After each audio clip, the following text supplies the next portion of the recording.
Hi everyone, welcome to RPA Explorers channel. Hope you all are doing good. In the previous video we have seen how you can check if the email has an attachment or not.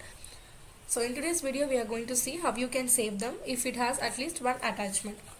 So this is the previous activity which we have used where we are validating the count, and if it is greater than 0 we are just printing there.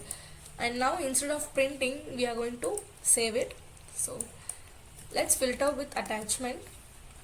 So you have two kinds of activities. One is to save attachment and save all attachments. So I'm just going to take the save all attachments. Let's also see what the difference between these two. So if it has only one specific attachment to save, then you can go with this method. If there are a possibility that it can have more than one, then go with the save all attachments. This should be in the true port. Write the mail ID which comes from the get mails. So I'm just going to use the current object as input to the mail ID, and here define the folder path to save all your files. So I'm just going to create like save attachment.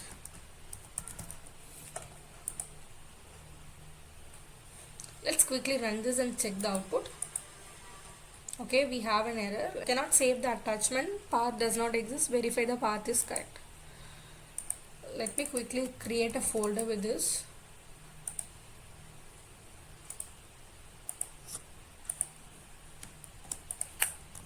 So now we'll run it. Okay, this is completed. We'll go to the project folder and check the output. So this has saved all the attachment to the given folder. We'll also check the emails for an attachment. Attachment name is add queue. It got saved. The second email is challenge copy. So it has a two attachment with the same name, and hence it saved only one email. So it got overwritten. In case you don't want to overwrite it and want to have all the attachments even though it has some duplicate names, so you have different methods. You can get the attachment name. If the name is matching, you can format your name. So basically this is the way how you can save your attachments.